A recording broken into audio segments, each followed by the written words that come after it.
thank you for watching my podcast. I still haven't decided on a name, considering I'm filming this directly after I filmed the first one. I'll get there though. I'm here in Tennessee with my fiance and my two babies. I've been knitting for 3 years now. I just fell in love and really fell deep in the rabbit hole. I'm just kind of gonna jump into it with this one. So I'm gonna start with my acquisitions. The first one I'm going to show you is from Hello Stella Fibers, and the dyer, her name is Lindsay. She's in Canada actually.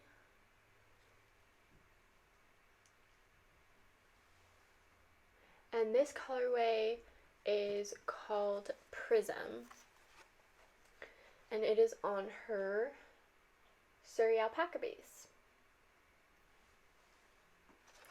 It is 74% baby Surrey and 26% silk. It's a lace weight, and it has 328 yards per 50 grams skein. So this color, I feel like I saw very early on in my knitting journey. It is when she was still dyeing superwash yarn. She doesn't dye superwash yarn any longer. And she had this colorway. It's called Prism. And at the time she also added black speckles on it, and I just thought it was the coolest color. It's super colorful. I've definitely grown into these colors more as the years have gone by. And honestly, knitting has been a huge part of it because some of the colorways are beautiful. So it's just got oranges and pinks, yellows, greens, blues. It's just like a vibrant rainbow. So I got 3 skeins. I actually went in on an order with my friend Julia just to save on the shipping. Because we've both been lusting after this yarn for almost 3 years now, probably 2. Lindsay took a break from dyeing these kinds of colors, really variegated colors, for quite a while, after she'd made the transition from superwash to non-superwash. And when she did that, she also basically went to almost exclusively tonals. And they're all beautiful. Just personally, I like a speckled or a variegated yarn better. But eventually, earlier this year, she said that she was going to bring back Prism. Now, I am almost positive that she had gotten many requests over these last couple years to bring it back. Sometimes she would post a story of an old photo of Prism. And I know she got flooded with comments about bringing it back. So earlier this year she actually did. She said she's gonna now be bringing it back as a yearly thing. But I just needed to have some now, just in case. And I got 3 skeins. So this should be plenty for a cozy classic raglan from Jessie May. I've knit one before, and I love it. It's one of my staples in my closet. So I want another one. I am going to pair it with just some undyed yarn, some fingering weight, and just really let Prism shine. Is also probably going to lessen it just a little bit, which is perfectly fine with me, because again, this is pretty colorful, highlighter in some parts, but in the best way. I love it. So yeah, I'm really excited for that. And her branding is beautiful. My next stash acquisition is from Big Little Yarn Co. And it is called Azalea. It's this very beautiful, super light peachy pink with these really beautiful spots of purple, gold, a little bit more rosier pink. I just think it's so gorgeous.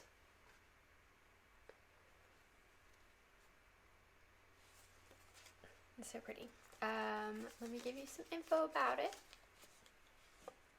So this is her soft sock base. It's 80% superwash merino, 20% nylon. It's a fingering weight. It's 437 yards, 400 grams. And I got 3 grams. Oh, like I forgot to mention, there's even some blue in it. So it's just beautiful. I know I talked about Melanie Big Little Yarn Co. in my last episode, because she is one of like my all-time favorite dyers. I went on a huge kick of hers where, I mean, I would say my second year of knitting was Big Little Yarn Co. They blend into each other so well when you actually knit them up. So I'm very excited to knit with that eventually. My plan for this is to make, originally my plan was to make, I think it's called the Stockholm V-neck from Petite Knit, and pair it with a mohair. Probably the lightest of pink mohairs, or I would just do an undyed mohair. I hadn't decided that yet. But very recently, Jessie May from Jessie May Designs came out with the Northwoods pullover or sweater, and it's a V-neck sweater. It's got big, beautiful, bold ribbing, just really cute, adorable, and I would rather give my money to Jessie Made than Petite Knit. So that's probably the new plans for this sweater. Still would pair it with a mohair because I do believe that pattern is a DK weight. So yeah, there are my stash acquisitions, and I don't remember if I mentioned this in this episode yet, but my stash acquisitions are going to be yarns that I already have in my stash, because I've been doing mostly a no buy year. I would call it like a low buy year, and I'm going to extend that into the future. I'm going to get started on my whips now. So again, I've not really, I haven't touched either of these in a while, this one especially, but I'm just going to be going through right now and showing you old whips as well as the ones that I'll currently be working on. But this one, it's just a little bit. It's just a little bit, but it's very beautiful. I'll have to pull up my Ravelry to get information about it. I know the fingering weight yarn is Union Fiber Company, and Bonnie dyes the sickest colors. They are so moody and earthy.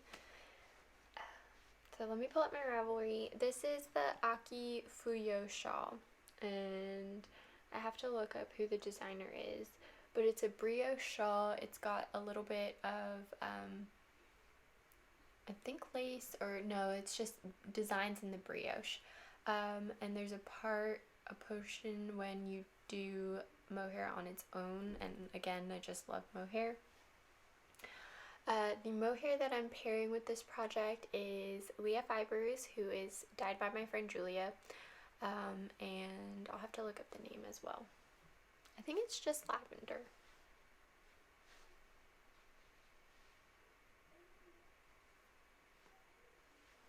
Okay, so the mohair is Leah Fibers in the colorway Lavender Lighthouse, and then the fingering weight is Union Fiber.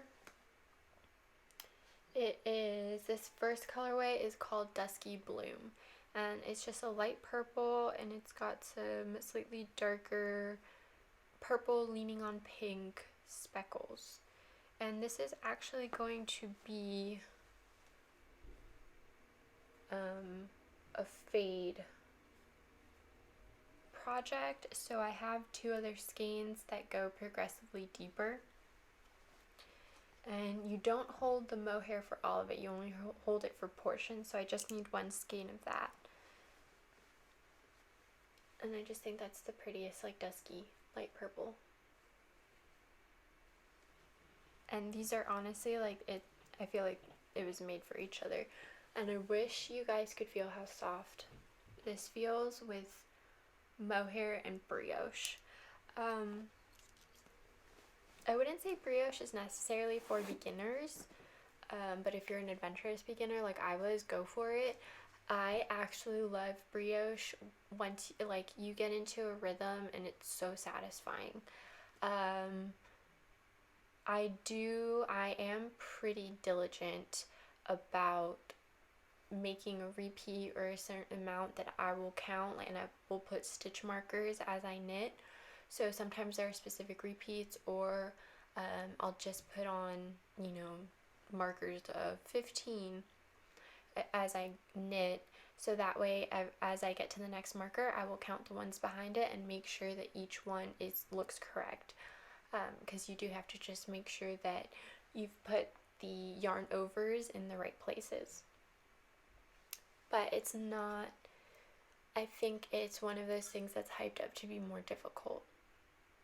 There are tons of really great videos on YouTube, and then again, once you get into that rhythm, it's so satisfying, and it is the squishiest fabric.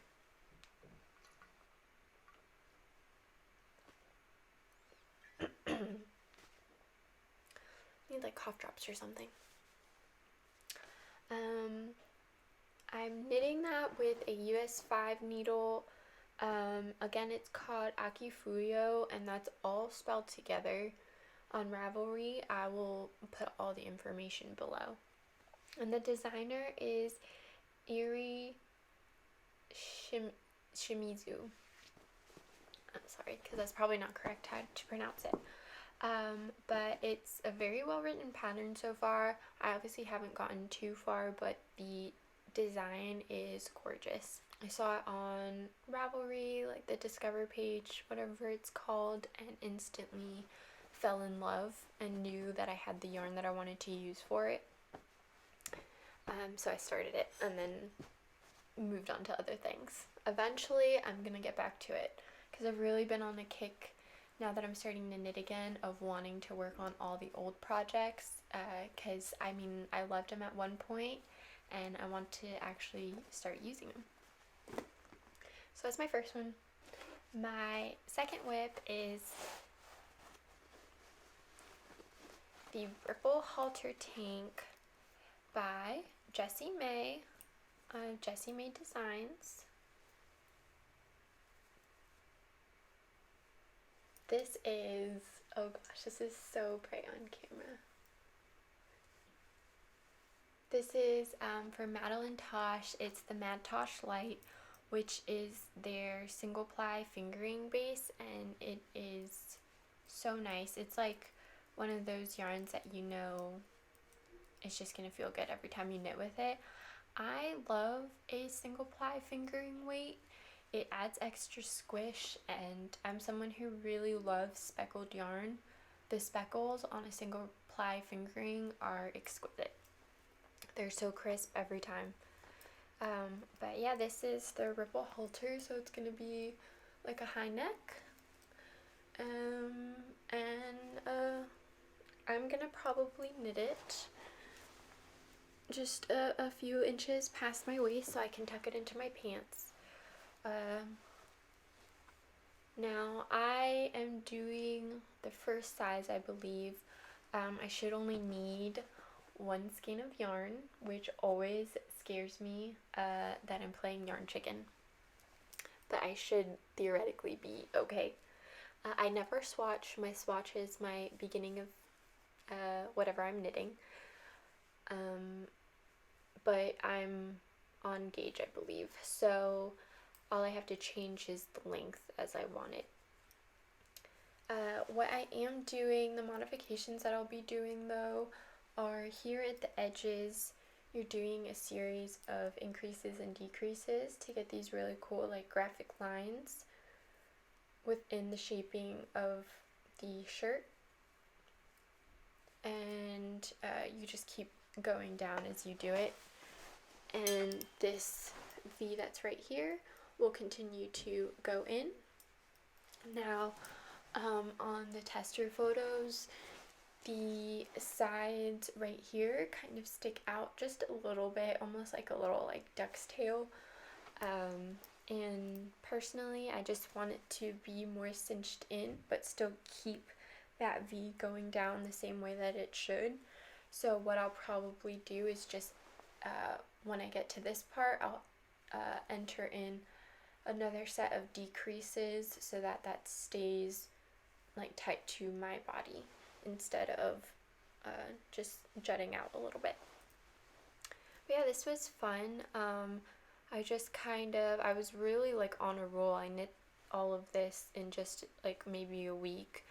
And then I got to a point where I just had to try it on and decide if I was at a part where I wanted to, oh gosh, I don't even remember at this point. I'll have to go back in my notes and look. But I was at a point where I just needed to try on and see if I needed to make modifications to the decreases and increases. I think it was just to make sure that this V was in the position that I wanted it to be on my body and that it wasn't getting too wide already. But yeah, that is my ripple halter tank. I will get back to that eventually again. I think about this one all the time. So this may be the next one that I jump off on after I finish with my lamb strings yarn sweater from the previous episode. Because I've thought about this so much. I love a high neck halter. I think they're so flattering on everyone. I just love the high necks and bringing attention to everyone's faces. So now that whips are done, let's go into finished objects. So the first one I'm going to show you is my Ghost Whisperer top. And this one is also from Park Knit, from Park Williams. I also tested this one, and it was a lovely test knit. I did make a couple modifications with her approval. It is knit in my friend Julia's yarn, Leah Fibers, in her high tea colorway. And it's a beautiful like rose gold base with these slightly darker, almost olivey brown champagne splotches on top of it. They're speckles, but with mohair everything just gets distributed a little bit more, and I think it's just the prettiest pattern to it. It just gives it so much more depth. So you start off at the bottom. It's a bottom up sweater. You split flat up here. I knit the body with a 10.5 US needle, and then when I split for flat, my pearls are a little bit bigger, so I went down to a 10 and stayed at the same gauge. You then connect it up here. You add the I-cord neckline after, and then you attach your sleeves. Well, you don't attach them. You pick up stitches and you knit for the sleeves, and it's got this really, really cute little bubble sleeve. I absolutely love it. Now, I was nervous about only using one skein of mohair, because for my size that should have been fine, a 50-gram skein of mohair. But I was pregnant at the time, so I added like 2 or 3 more inches to the body.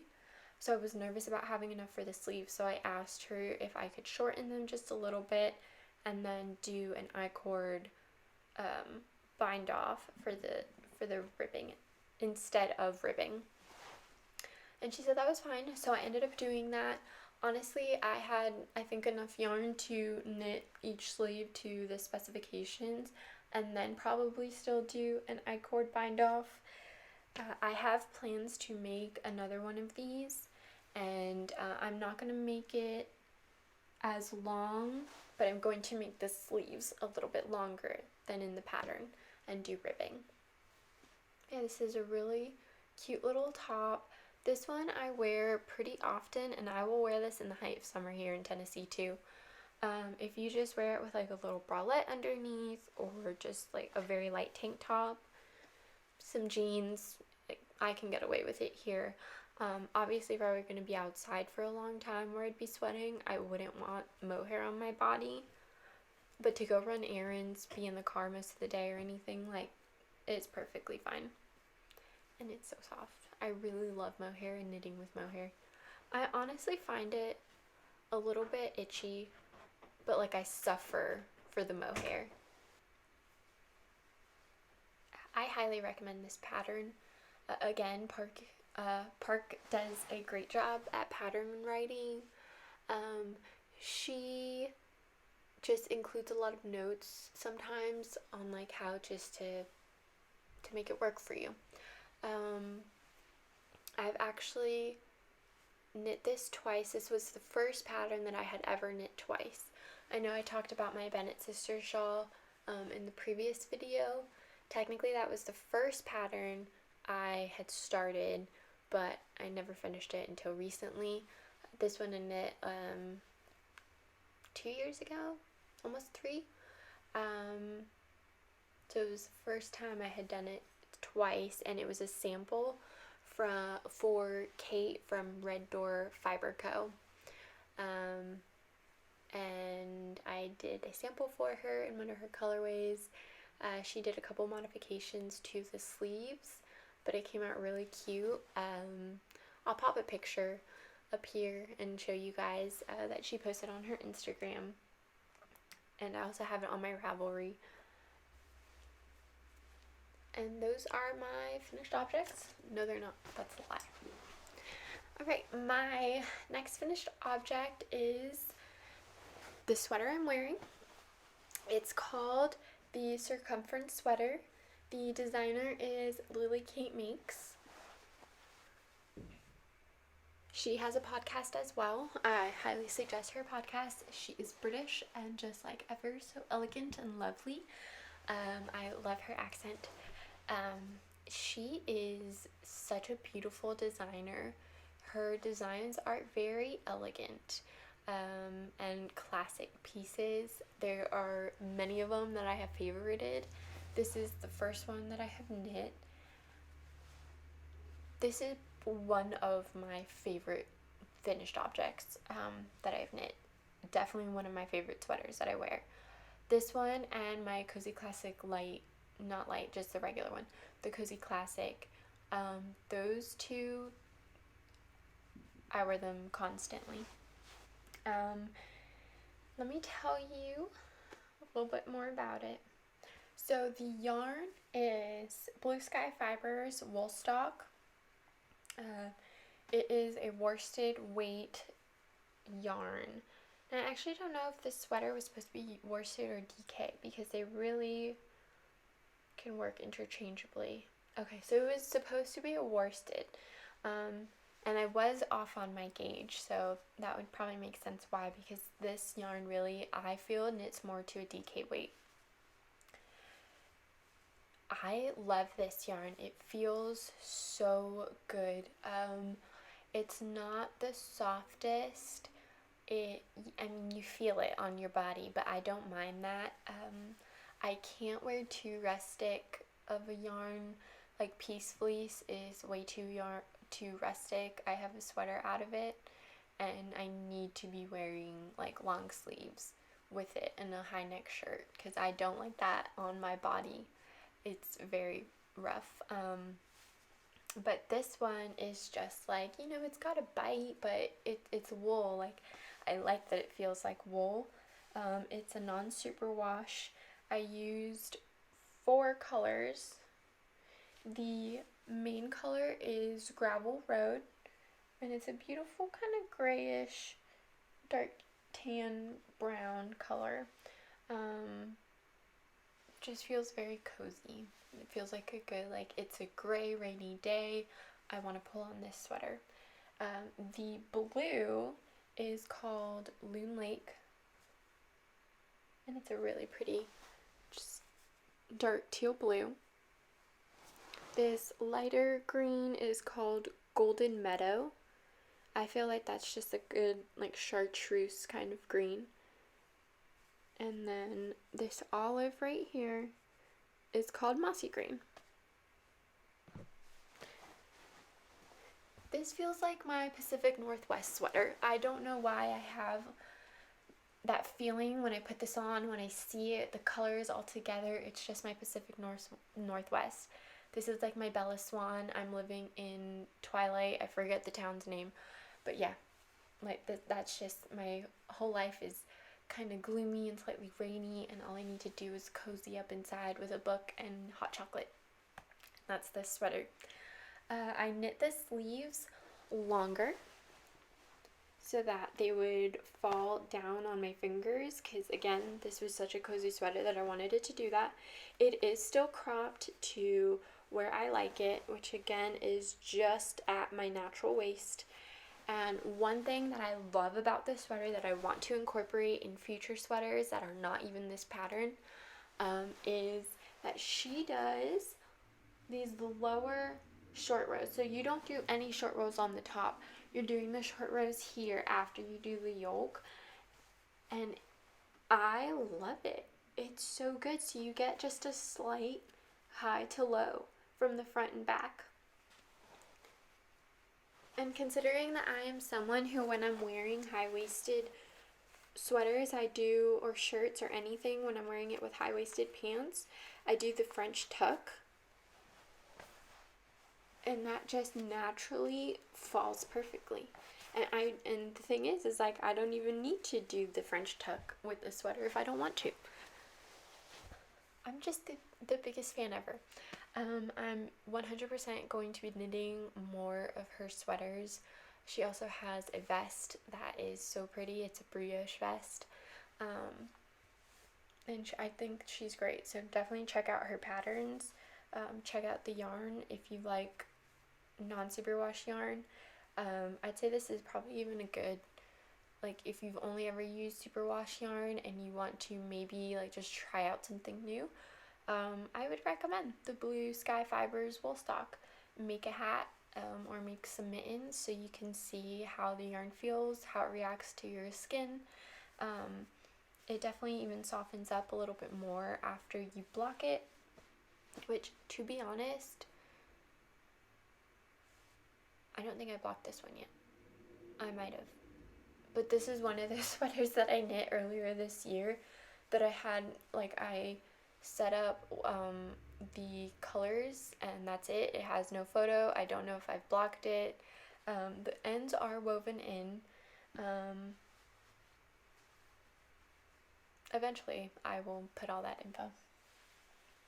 I didn't do any modifications to this other than, again, my swatch is when I start to knit. So I started to knit, I saw my gauge was bigger than in the pattern, so I went down a size. I was knitting the size 3 and I went down to size 2. And it still ended up like the perfect, just like slightly oversized sweater that I wanted. I'm a massive fan of this one.